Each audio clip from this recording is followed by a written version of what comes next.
I'm Andrew Steinacher. I work for Wolfram Alpha, a lead developer there. I normally work on food and nutrition, but today I'll be talking about how I explored the Stack Exchange network sites using Wolfram language entity stores.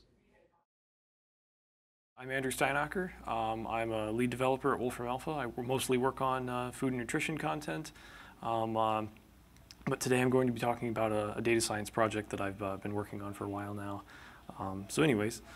This is about Stack Exchange exploration using entities in the Wolfram language.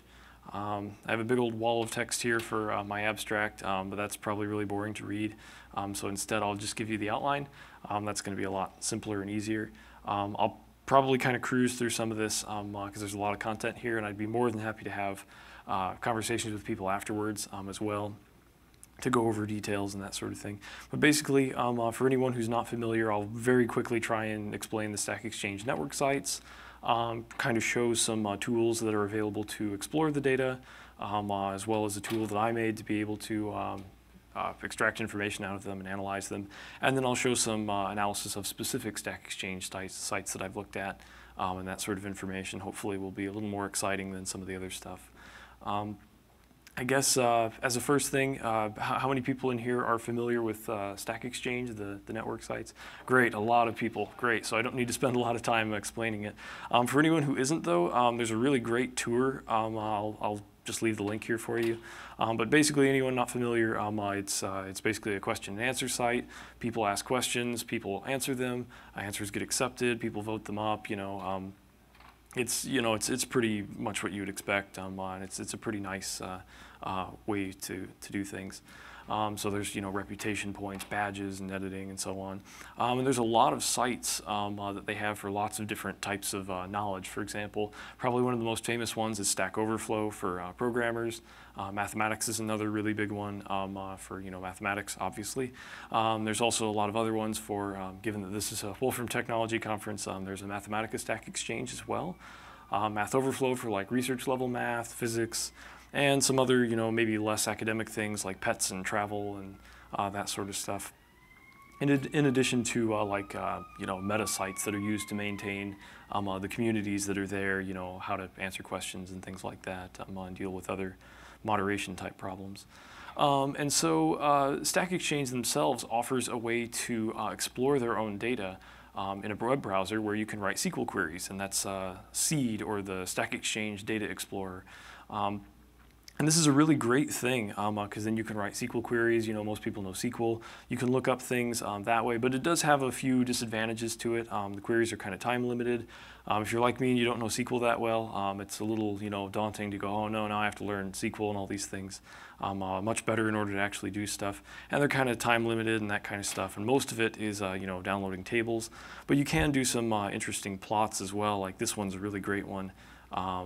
Mostly it's fairly simple, but this is probably one of the most impressive ones I've ever seen on here. So this is like site activity for Mathematica.Stack Exchange. But it's a lot of code, and I'm not really quick with SQL that much. So that's one tool. It's very simple. It's open for everyone to use, straight in a web browser, which is nice. But if you don't want to be limited by all that stuff, like just in your web browser or only using SQL, thankfully you've also got another option too. So every couple months, the Stack Exchange network has anonymized dumps of all of their user-contributed content that they put up on the Internet Archive. There are XML files that are just compressed down into 7-zip files. There's some details there, and there's a nice post on the MetaStack Exchange for what the schema of the files looks like and that sort of stuff. But these files are usually pretty big and kind of hard to work with, and it's kind of hard to work with. So I built a tool that converts these archives into Wolfram language entity stores and allows you to use entities, which is something I'm much more familiar with, to be able to use. So I won't run it because it takes a little while, but as an example here, you can kind of skip all this stuff because this is like boilerplate code. Mostly the tool is right here, which I've called Stack Exchange to Entity Store. And this is basically a directory which is conveniently named after the site that I have the archive for, which is crafts. So people who are familiar with graphs, I figure it might be easy to understand here. And it produces an entity store, and then all you have to do is register the store, and then now you've got a bunch of types that are available in entity value to explore with. The way the tool is set up is that there's several ones that are site specific. So like this one mentions it's the crafts stack exchange, so it's specific to that site. But there are some that are not specific, like vote types and things like that, that apply to all stack exchanges as well. So that way you can load multiple of them, the details of which we can get into later if anyone's interested. But basically, there's a lot of properties involved with this. So as you might imagine, for users, they have about me's and comments and dates when they created their account, downvotes and those kinds of things. It's all anonymized and all whatever people have publicly put up and stuff like that. And posts, of course, have similar information. So posts are like questions and answers and a couple other things that are perhaps less common. So you can look up things like, what is the accepted answer for a given question? Is a question, accepted as the answer? How many answers there are for a question? You can pull out the body, the plain text for the body, comments and those sorts of things. So there's a lot of neat information that's there as well. The nice thing about this too is that you can just use entity list to list off all the users, for example, of a given type. You can kind of see here that unfortunately the yellow boxes don't format great for presentation mode, but there is a nice little link attached to all of these. So if we just look at a particular user and you just click on it, it'll take you straight to their actual page on the site. And one of the things I was really striving to do with this was to allow you to find the actual original content as well. Because it's not really my content here that I'm trying to show you, it's really the content of the site and the users that actually created it. So the goal is to try and make it as easy as possible to get you to the original content to actually see it from there. So if we look at a particular user, I guess we'll just look at Tim here on crafts. We can see several things. One thing that I hooked up was the approximate reputation time series property. And basically if you go through the history of the user and their posts and those kinds of things, you can piece together what their reputation score looks like over time.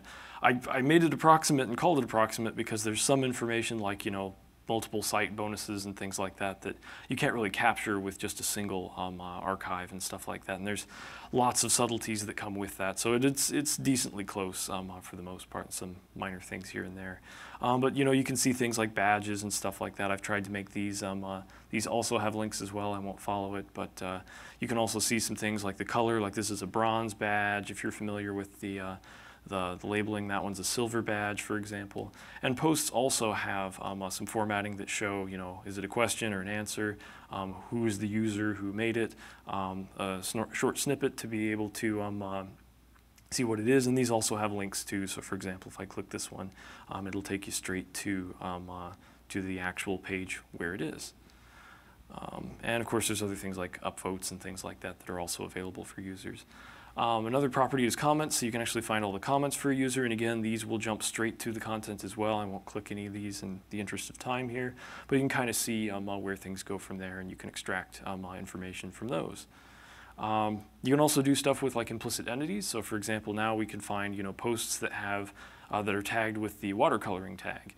And so it's pretty easy to do there. I've only grabbed the first 5 here just to show it. As well, the green check mark here means that it's actively being used. Some of these are historical, and you find ones that have been deprecated and that sort of thing. So there's different icons for those. And another nice thing is that you can use Sparkle pretty heavily with entities to be able to do much more fancy queries that are a little more difficult to do with, say, entity value on its own. So in this case here, I'm using a Sparkle property path to do a somewhat convoluted query where, given a particular user, find all of their posts that they own that they've created, and then find the comments on those posts, and then find the users that made those comments, and that's what I call a commenter. So these are all of the users that have commented on posts that this one particular user owns. So it's a little nested and a little convoluted there, but with these symbolic Sparkle queries, it's pretty easy to pull off without much trouble to do some neat analysis that way. Going a little further though, now we can finally get into perhaps the cool stuff, more analysis of things that I found. So I was able to analyze the reputation time series of lots of users. So I just picked the vegetarianism stack exchange because it's it's a reasonably sized one. It's not like crazy huge or anything like that. But I found, with some Wolfram language stuff, and you can follow this link here if you're interested in more details. But basically I found the users that had the most reputation, and then I looked at their time series and gathered all that up, and so you can kind of see several of them started at the beginning, but this user came in later and sort of picked up the slack kind of on that end. Some other neat things I was able to do is if we go to travel.stackexchange, they frequently mention like flight sequences. So airport codes are 3 or 4 character long airport codes. I grabbed all 130,000 or so that we have in Wolfram language, and I aligned them to the airports and the locations and that sort of stuff. And I looked for chains where these airport codes were connected together with dashes, arrows, and those sorts of things. So these are like flight sequences. And then I plotted out plotted them all out here on a map, so you can kind of see where these flights occur, which is kind of a neat thing to do that way. Going a little further, Math Overflow, I wrote a really big blog post in like February, I think it was, on mathoverflow.net, which is also a Stack Exchange site, even though it does not have the name Stack Exchange in it. And so it's basically for research level mathematics, and so I did a bunch of stuff to kind of look into that as well. What you're looking at here, and I apologize for the small fonts here, but I looked at the fraction of words that are used on Math Overflow and compared them to word frequency data in typical English. So this red portion here, if there are points on this side, they're more commonly used in English than they are on Math Overflow. And this gray area is between, this gray area is less than 10 times more likely to be on Math Overflow, and everything in the white region is more than 10 times as more likely to be on Math Overflow than typical English. So way far over on the side here is where words that you pretty much only will find on Math Overflow, and most of these are mathematician names. Wikipedia is very popular. Words that you would not use in typical English, functors, lemmas, these are not common English words as you might imagine. So there's a lot of neat analysis there. I encourage you to look further. One thing that's very common on Math Overflow is to use text snippets to be able to typeset math on web pages. And so using some of the Wolfram language's typesetting capabilities, I was able to extract out lots and lots of text snippets, and I did a lot of analysis on that. This is just one of the many word clouds I made for various things. This is just integrals, for example. So basically there's a way you can kind of pull those out without too much trouble and format those and put them into a word cloud, which is kind of neat. Going a little further, I went as far as even to look at mathematical propositions that were mentioned. And as maybe is expected, there's a lot of theorems, some conjectures, and quite a few less weirder things, axioms, hypotheses, corollaries, and that kind of stuff that get mentioned. So it's kind of neat that way. So moving past some of those, given that this is the Wolfram Technology Conference, naturally it makes sense to analyze Mathematica.stackexchange, and there may even be some users of it in the room even. And if you're interested in more details on some of this, I have some of it on GitHub, so feel free to take a look. You can even download the stuff and continue, exploring if you'd like. I can talk to anybody afterwards. There's some decent instructions on there as well, and if you're interested, please talk to me afterwards as well. So for example, I scraped all of the code snippets that are on there, and I pulled out the most common symbols that are used, and this is without doing any kind of cleaning on it, so things like that you would normally not type out like this, like compound expression and list and things like that, show up very heavily here. So if we kind of get rid of a couple of those, the results are a little more clean, as you can see here. Power and rule kind of start taking over. There's definitely some more cleanup that can be done here as well that you can do from there. But it is kind of interesting to see the wide range of symbols that are used. And I think this is only the top like 200 or something like that. So you can go deeper and find even more exciting things to kind of look at which functions are used. If you want to zoom in on particular users, you can find out what the trends are on particular ones. So I've just picked 2 users here. You can see that this user uses apply a lot, so they probably use a lot of shorthand notation like double at, triple at, and those kinds of shorthand notations, which are kind of neat. We'll talk a little bit more about those in a little bit. This user uses a lot more like visualization functions, it seems like, because plot range seems to be the most common one. I can, I tend to use plot range a lot too. Plot range goes to full or all is something I use a lot to be able to see everything, so it's a very popular option for me as well. Oh, really? Hey, there you go. Yeah, he's pretty famous apparently. So if we go a little bit further, we can look at some other interesting things and kind of tie this into, say, Wolfram language data kinds of stuff. And so if we look at like version 10, for example, version 10 introduced a wide range of new features. One which is near and dear to me is association. I really like to use it a lot, and so I was really interested in how often and how quickly people used it once it was introduced. And so if I look at all the posts creation dates, I was able to find out which posts mentioned them. So just by doing some searching and stuff, you can find posts that mention or use association. You can see that it really, takes off right after it's introduced, and it kind of looks like the community went in waves of, wow, this is new, and then they didn't use it, and they used it, and they didn't use it, and then, it kind of leveled out over time. So by the time 11 came out, it was pretty commonplace, it seems like. If we zoom in a little closer, we can actually see that even within the first week or two, there were many posts that were already using them. Presumably lots of questions trying to figure out what it was, maybe excitement of, wow, this is really neat, I can do some neat stuff with it. There's also some sort of leakage in the front before it was released. There's might be a variety of reasons for that. Probably I need to robustify the code that I'm using here because these are post-creation dates rather than the date they were last modified. So some of these may have been created before version 10 came out, and then later on they added association to it. That's a future thing to look into, but that's my guess of what might be there. So moving past Mathematica.StackExchange, we can get into code golf, which is something I've kind of been interested in. For anyone not familiar, code golf is the idea where you want to write a piece of code with as few characters as possible, which seems kind of ridiculous, but is also a really neat challenge. It's rather impressive, not something that I'm very good at. I've tried it a few times. It's difficult, but it is pretty cool to do. Keep in mind, though, that codegolf.stackexchange.com does not have just code golf. They also have programming puzzles and those sorts of things where, minimizing the size of your code is not really required per se. So some of these results may be a little silly in some sense, but anyways.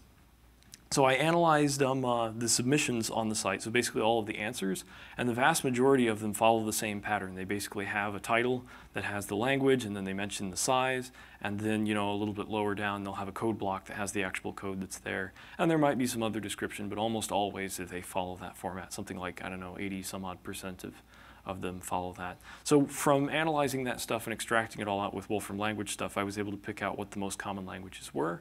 As you can see here, Python and JavaScript are very popular. Wolfram language is actually fairly common as well. I think it's in 8th place, which is just shy of 3% of all the submissions, it looks like. So going a little further, one thing that you can't really do on the site is actually sort all of the things by submission, and so by submission size, and so you can kind of see the format here, a language and a size and stuff like that, and then they start to put the actual code in.